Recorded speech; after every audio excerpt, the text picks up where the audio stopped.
Pray with me. Lord, may the words of my mouth and the meditations of all of our hearts be acceptable in your sight, our strength and our Redeemer. Amen. You may be seated.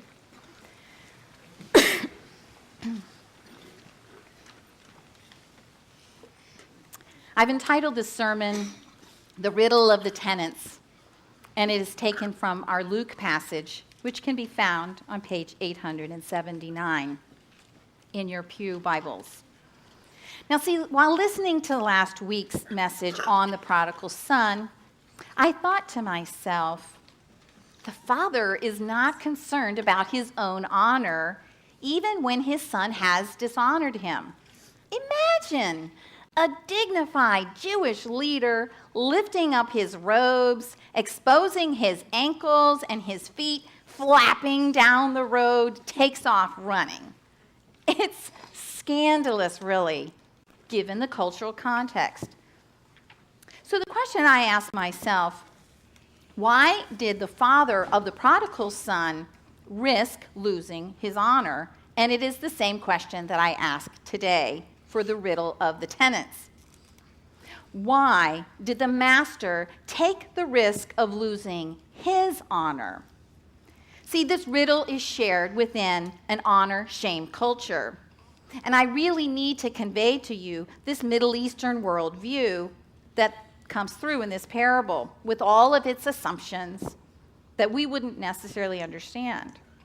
But rather than tell you about how this honor-shame culture works, I've decided I want to show you by taking on the character of one of the listeners. But first, let me set the scene, because that too is important. Jesus has just made the triumphal entry into Jerusalem, which is something that we will act out just next week for Palm Sunday. He has wept over Jerusalem, and he's turned over the money tables. Now he's teaching in the temple, and the chief priests, the scribes, and the elders have just challenged his authority. Yes, Jesus' authority. So he turns to the people, and he tells them a parable or a riddle. I am a member of the Jewish movement of the first century Palestine.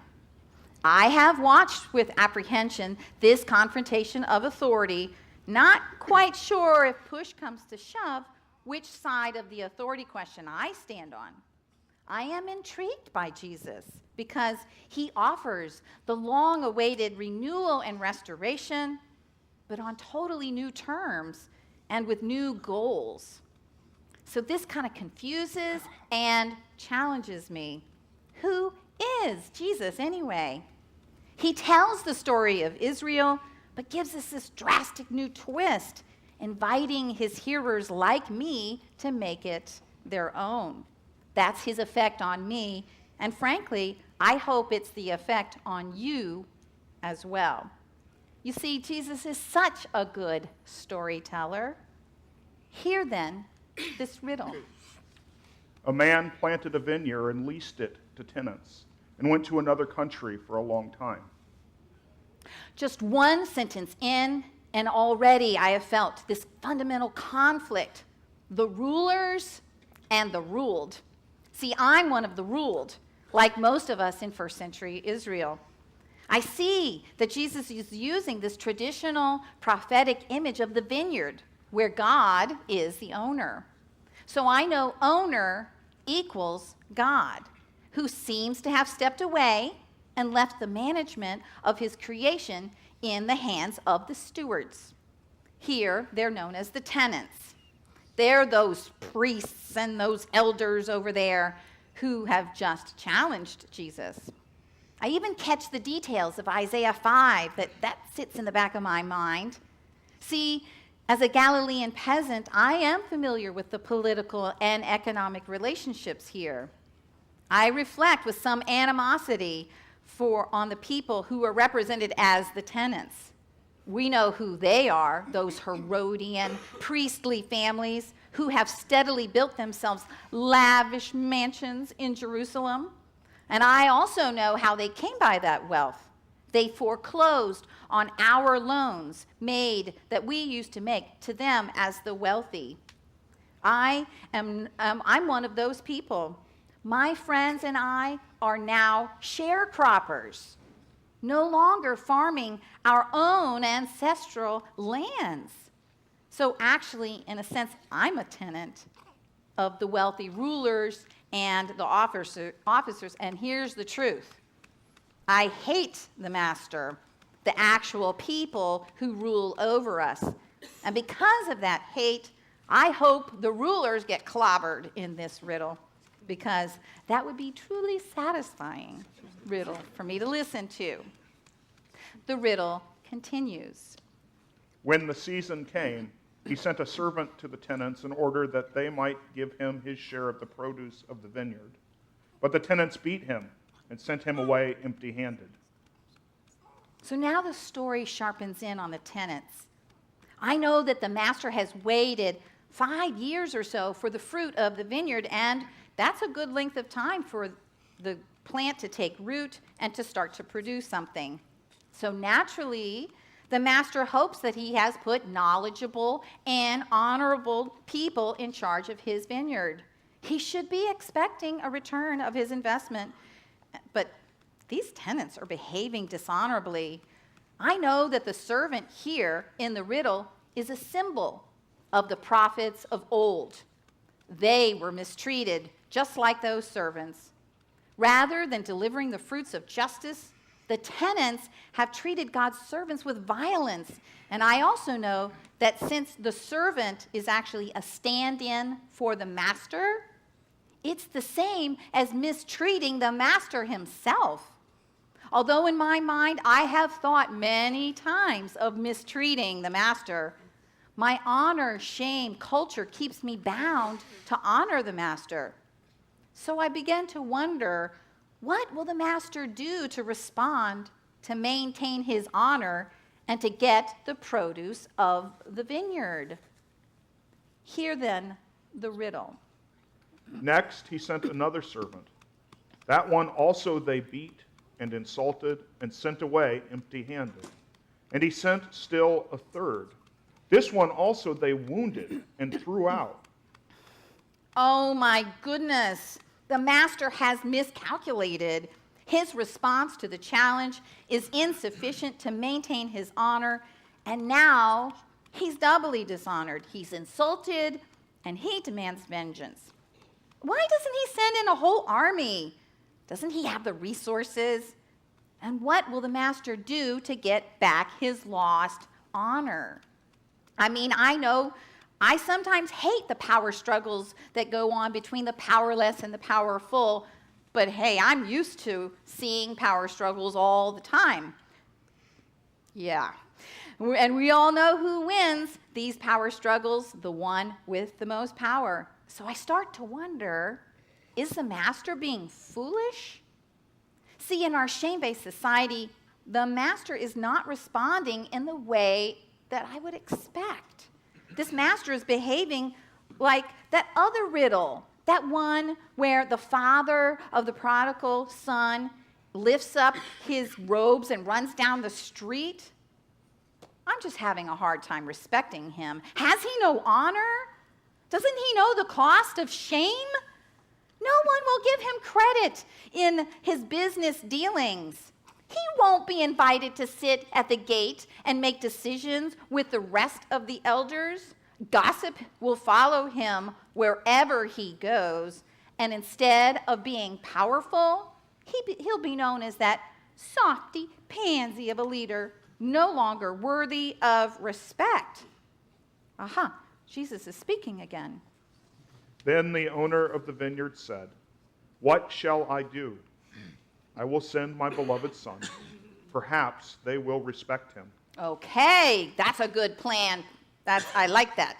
As the son, he will stand in for the owner in a way that's certainly more compelling than sending the servants. And I figure the master's honor, which is embodied in his son, will bring the tenants to their senses. But I'm not sure either. It really is quite a gamble now that I think about it. Those tenants have been behaving badly. They've been shameful. They've been insulting the master. Now, I would never do that many times, even though I fantasized about doing this very thing. And what was that term that Jesus just used? Beloved son? I've heard that phrase before in the stories of Jesus himself. When was that? Yeah, it was at Jesus' baptism. This is my beloved son, in whom I take delight. Oh, and there it is again, when the rabbi was on the Mount of Transfiguration. So now I'm in a funny place. I don't normally root for the master, but I am here in this riddle.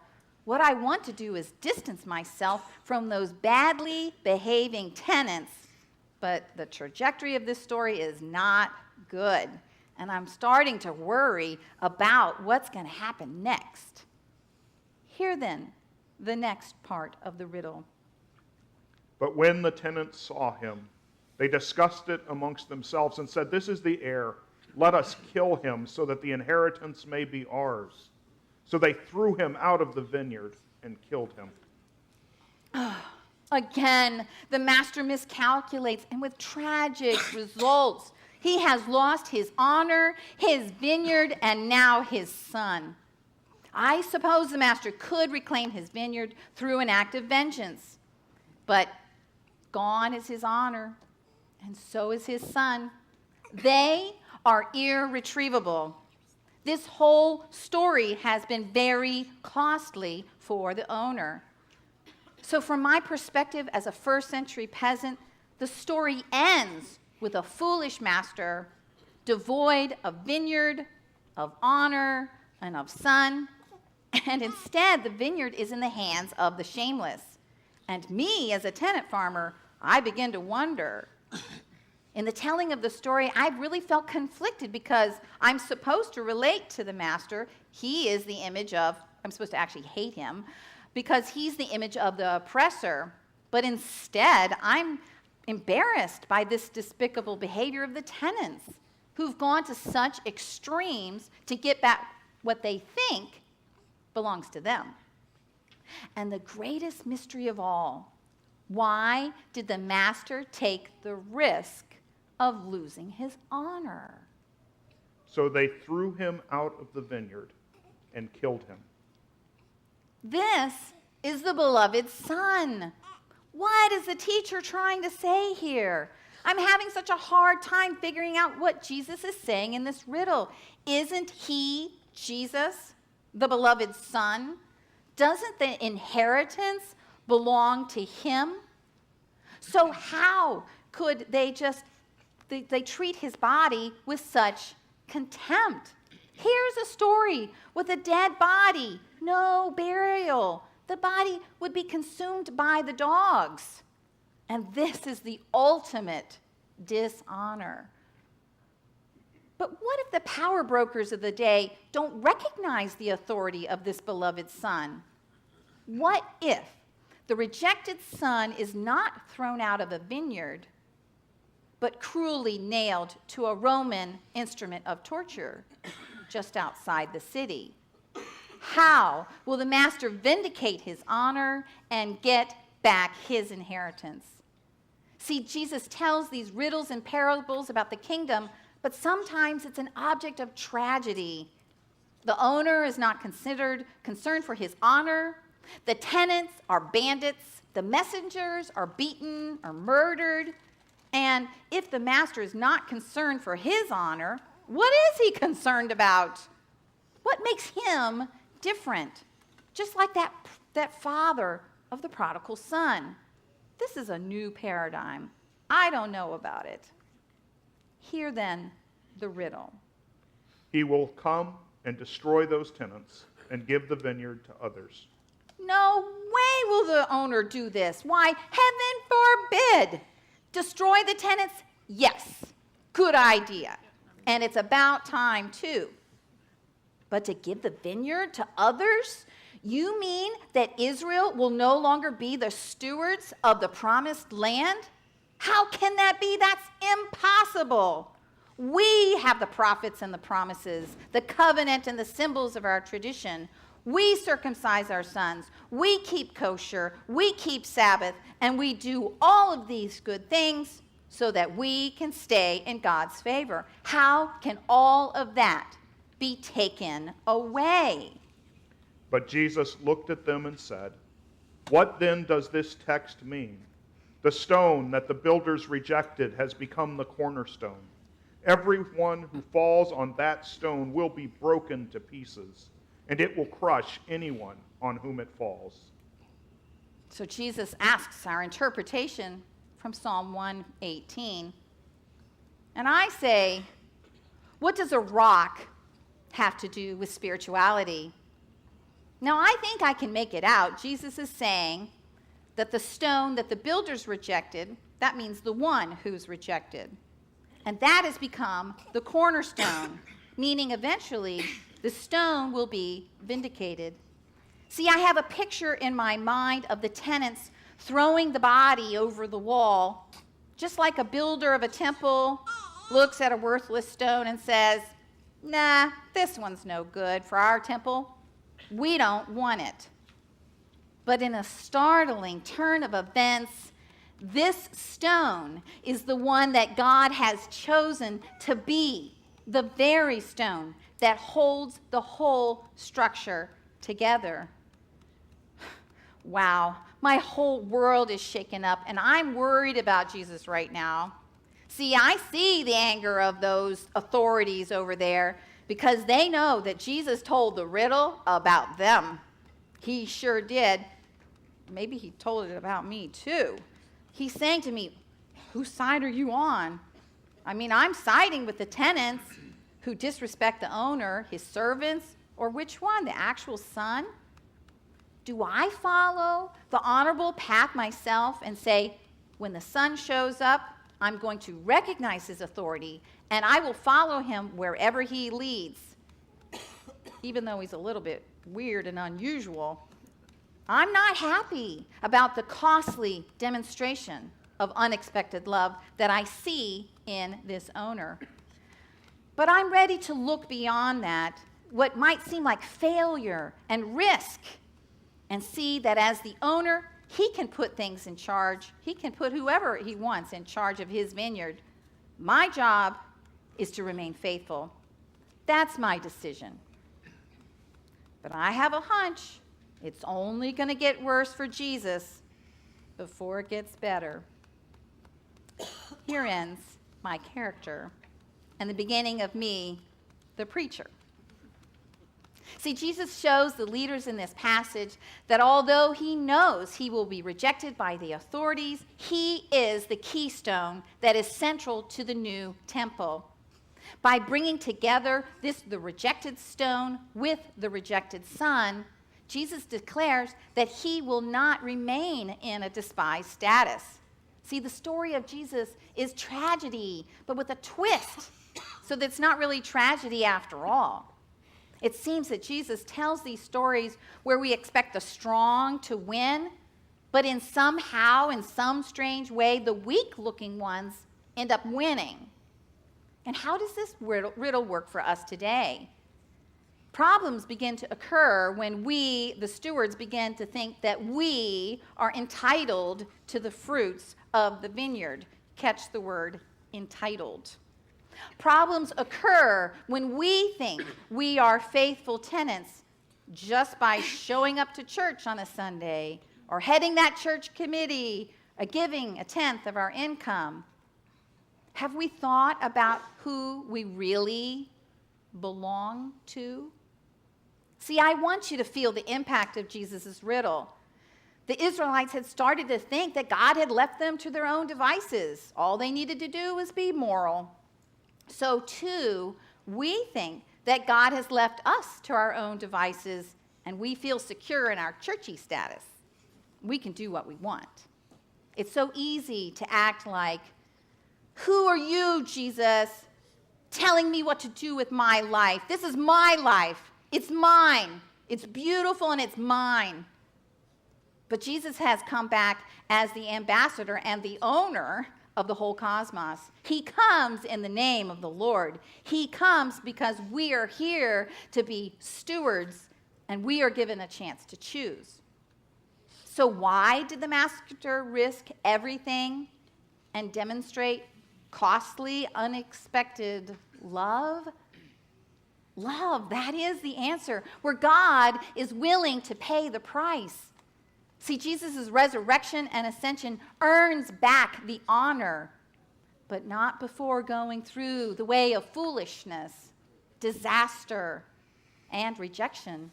The answer that keeps hammering in the back of our heads as we listen to the riddle finally comes out loud and clear: love. And now we no longer want to fight the master. We want to give in to the master's love and acknowledge him as Lord.